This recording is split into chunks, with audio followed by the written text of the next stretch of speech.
এখন যে প্রশ্নটি আমরা সমাধান করব এই প্রশ্নটি মোটামুটি গুরুত্বপূর্ণ, খুব বেশি গুরুত্বপূর্ণ এরকম না। তরলের প্রবাহের হার নির্ণয়ের জন্য একটি ভেঞ্চোমিটারের বর্ণনা করো। তো এটা কিছু গাণিতিক পার্ট রয়েছে যেগুলো তোমাদের শেখা খুবই জরুরি। তাহলে আমরা এখন এই প্রশ্নটা সমাধান করে ফেলি। তো প্রথমেই দেখো, এই তরলের প্রবাহের হার নির্ণয়ের জন্য বর্ণনা করতে বলছে। তো ভেঞ্চোমিটার কোনটা? এই যে চিত্রটা দেখতে পাচ্ছ, এটা হচ্ছে আমাদের ভেঞ্চোমিটার। আর এখানে আমাদের এই চিত্রের মতো অসম প্রস্থচ্ছেদ, এখানে একরকম প্রস্থচ্ছেদ, এখানে একরকম।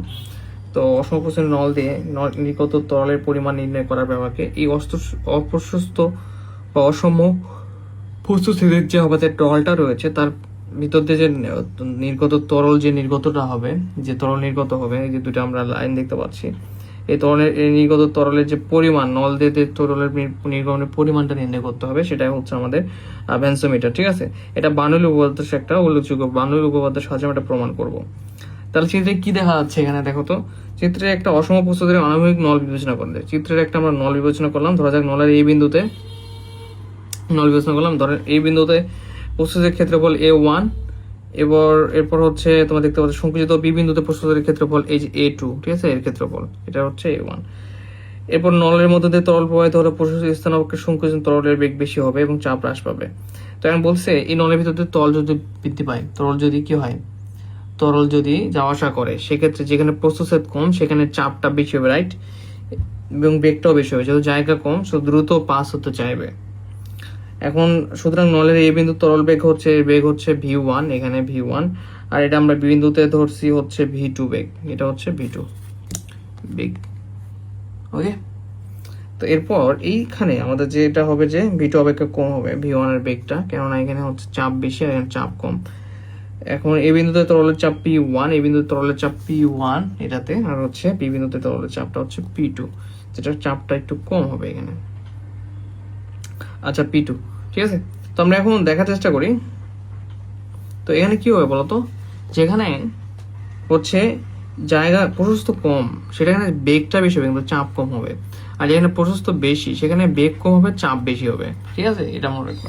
তো এখন দেখো এইটুকু কথা এখানে লেখা আছে, তোমরা এই যে এইটুকু অংশ একবার পড়ে নিবে, তাহলে এখন বুঝতে পারবে সুন্দর করে। এখন আমরা এই গাণিতিক সমস্যাটা সমাধানটা আমরা খাতায় করবো খুব সুন্দর করে, যে কিভাবে সমাধান হতে পারে। তো প্রথমে আমরা বার্নৌলির উপপাদ্যটা জানতে হবে, যে বার্নৌলির উপপাদ্য আসলে কি। সেই বার্নৌলির উপপাদ্যটা প্রয়োগ করে আমরা এটাকে সমাধান করে ফেলবো ইনশাআল্লাহ। তাহলে আমরা দেখার চেষ্টা করি এখানে, যে আমরা লিখবো এখন যে যেখানে হচ্ছে বার্নৌলির উপপাদ্য অনুসারে পাই। বার্নৌলির উপপাদ্য অনুসারে কি পাবো আমরা, যে উপপাদ্যটা কেমন বলতো, উপপাদ্যটা ছিল মূলত এই উপপাদ্যটাকে আমরা কাজ করব একটু। এখানে দুইটা হচ্ছে বেগ রয়েছে, সো আমরা হচ্ছে দুইটা বেগের সাথে দুইটা বার্নৌলির উপপাদ্যটা ট্রাই করবো। তো দেখো বার্নৌলির উপপাদ্যটা ছিল এরকম, mp1/ρ প্লাস হচ্ছে mgh1 প্লাস হচ্ছে হাফ mv², ঠিক আছে, mv²। তো এখন ঘটনা হচ্ছে চাপ 1 বাদ দিলাম 1 এর জন্য। তো এটা হচ্ছে আমাদের বার্নৌলির মেইন সূত্র। তো এখানে আমাদের দুইটা এই দেওয়া আছে, নল দেওয়া আছে, মানে দুইটা হচ্ছে এ এবং বি পার নিয়ে কাজ করে। সো আমাদের এখানে কি করতে হবে দেখো তো, এই পাশে একটা বার্নৌলির সূত্র থাকবে, এই পাশে একটা। তো এখানে হচ্ছে পি, যেখানে চাপ 1, চাপ 1, চাপ 2 হলে চাপ 2, এই ব্যাপারগুলো এখানে থাকবে। তো বই যেটা করছে একবারে লিখছে কিভাবে দেখো, তোমাদের একটু দেখাই। বই যেটা করছে দেখো, বই বার্নৌলির উপপাদ্যটা একবারে লিখছে হবে p1 রোজি প্লাস হচ্ছে, তোমরা চাইলে এটা মনে রাখতে পারো, বাট এটা কিভাবে আসলে আমি দেখাচ্ছি, v1² 2g। এটা হচ্ছে কি, যে আমাদের যে এ প্রান্ত ছিল, এ বিন্দুর জন্য বার্নৌলির উপপাদ্য, বি বিন্দুর জন্য কি হবে, p1 হয়ে যাবে p2 রোজি প্লাস এখানে h1 আছে, এখানে যাবে h2 প্লাস v2² 2g, ঠিক আছে। তো এখানে যে ঘটনাটা ঘটছে, যেখানে m ছিল না, ওই পাশে m কমন এসে, এই পাশে m থাকতো, এই পাশে m থাকতো, m কমন, ওই পাশে m কেটে গেছে। আর হচ্ছে এরপরে কি করছে, পরের স্টেপে এখানে জি দ্বারা ভাগ করে দিছে। কি করছে, যে জি দ্বারা ভাগ, তাহলে এখানে একটা কি থাকবে, জি থাকবে, এখানে জি কেটে যাবে, তাহলে শুধু এইচ থাকবে, ঠিক আছে। এখানেও জি দ্বারা ভাগ করে দিচ্ছে। তো এখানেও এমটা যদি আগে কমন কেটে যায়, তাহলে এখানে জি v² থাকবে, ঠিক আছে, জি দ্বারা ভাগ করলে v² জি থাকবে। তো এটা হচ্ছে কোর্সে, ঠিক আছে। তো তোমরা চাইলে এটাকে একবারে মনে রাখতে পারো, সমস্যা নেই। তো এখানে কি করবো আমরা এখন, আমরা বার্নৌলির যে উপপাদ্যটা ছিল সেটা অনুসারে লিখে ফেলেছি। এখন আমাদের পরবর্তী স্টেপটা হচ্ছে যে নল অনুভূমিক বলে H1 আর এখানে যে H1 H2 যে ব্যাপারটা উচ্চতা রয়েছে, দুইটা নলের সেমই উচ্চতা হবে, ঠিক আছে। তো আমরা এখন কি করব, যে নল অনুভূমিক বলে H1 = H2, তাহলে আমরা কি লিখতে পারবো, তাহলে আমরা লিখতে পারবো যে এই যে H1 এবং H2 এদের কি ভ্যালু যদি সেম হয়, তাহলে এখানে H1 এর জন্য H লিখতে পারবো, এখানে H2 এর জন্য H লিখতে পারবো, কারণ H1 আর H2 উচ্চতা সেম দুইটার ক্ষেত্রে, এই প্রান্ত বি প্রান্তর ক্ষেত্রে। তাহলে এই পাশে H পজিটিভ, H পজিটিভ, এই একটা H পার করো, তাহলে কি যাবে, H মাইনাস H হয়ে যাবে না, পজিটিভ নেগেটিভ কেটে যাবে, তখন কি থাকবে না, H থাকবে না। তো এরপরে কি হবে বলতো, পরবর্তী ধাপটা আমি এখানে করাই দিই। তাহলে দেখো আমি একবার এখানে করাই দিই, দেখো তাহলে এখানে কি হবে, P1 রোজই থাকবে প্লাস এই H1 H2 যদি সেমই হয় H1 H2, তাহলে এটাকে আমরা H1 এটাকে আমরা H1 লিখতে পারবো, পজিটিভ নেগেটিভ পার হলে কেটে যাবে। এখানে V1² 2G ইকুয়াল এখানে হচ্ছে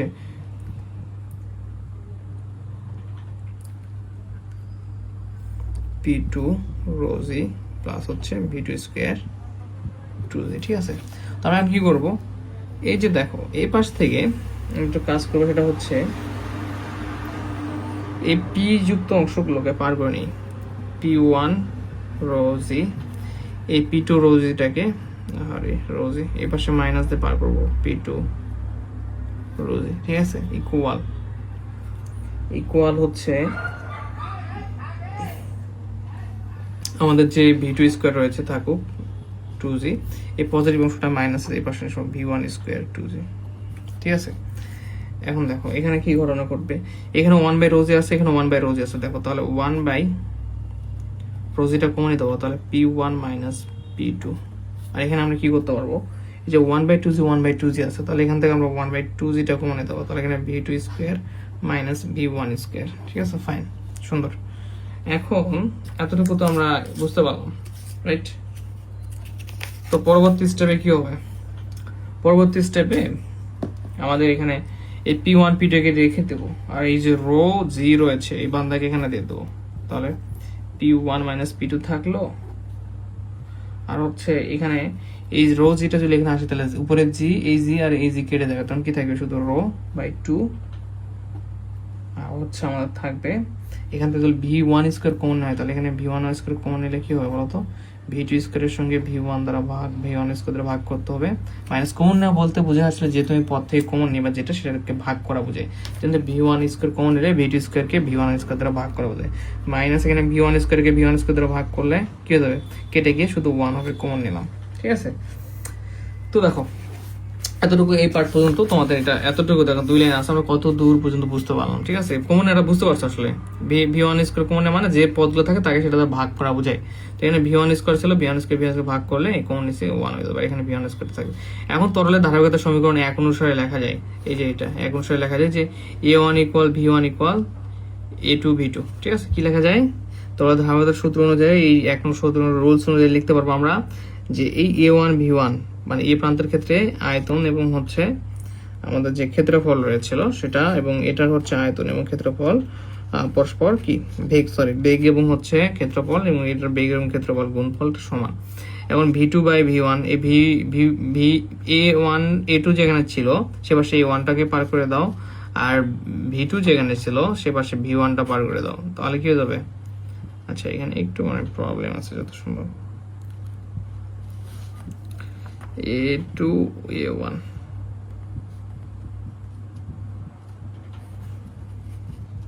এখানে প্রবলেমটা কোথায় দেখো, তোমরা যদি এখানে V2 V1 এর মান বের করো, এটা ক্লোজ করে দাও, ঠিক আছে। দেখো A1 আছে, A2 টাকে পার করো, তাহলে A1/A2, আর এই V2 রয়েছে, V1 টাকে পার করলে কি হবে, V2/V1 হবে, ঠিক আছে। সো এটা কারেকশন করে নিবা যে A1 A2 = V1 V2।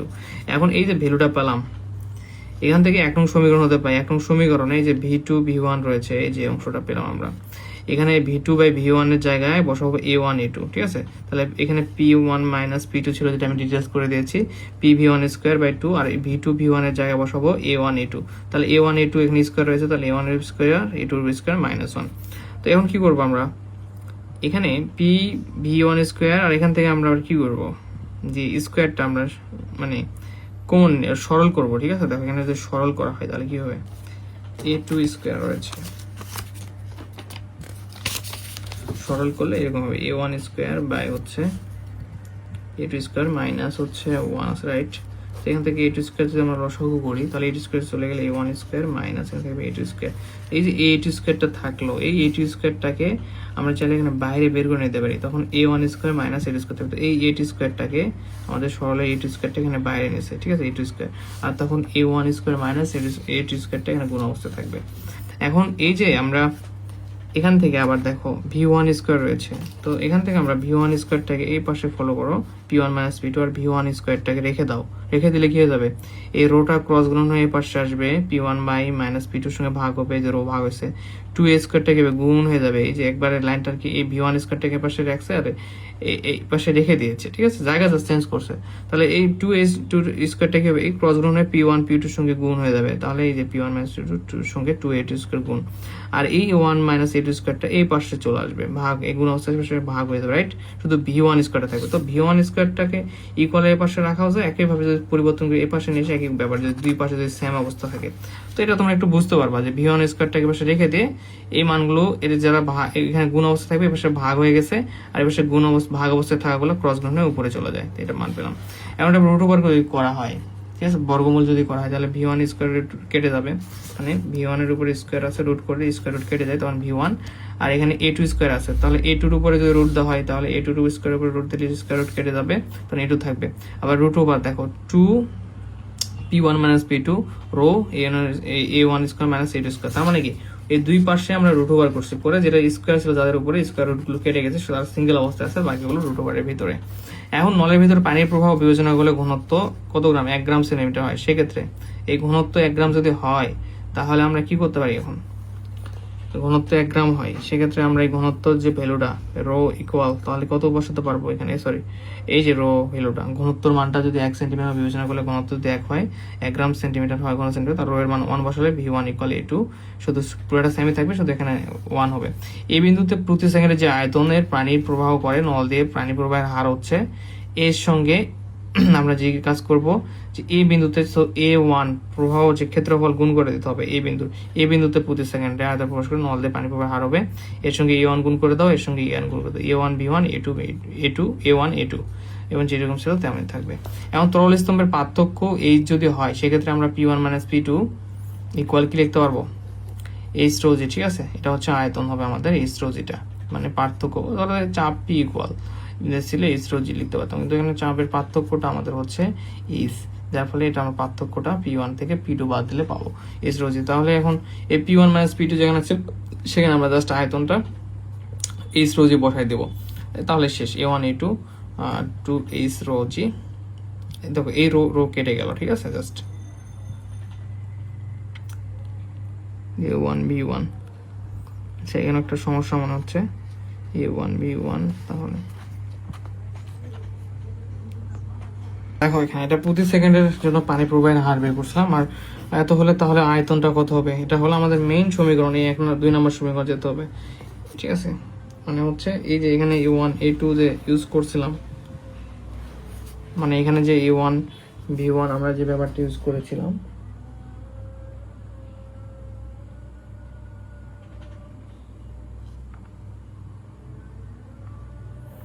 তো তোমরা চাইলে এইভাবে করতে পারো, দুই ভাবে দেখো, এখানে তোমরা রো ইউজ করতে পারো, H rho G দিতে পারো, অথবা তোমরা চাইলে এখানেও নিচে রো না রো ইউজ করে উপরে রো না ইউজ করে শুধু এখানে H G দিতে পারো, যে H G, ঠিক আছে, সেভাবে হবে।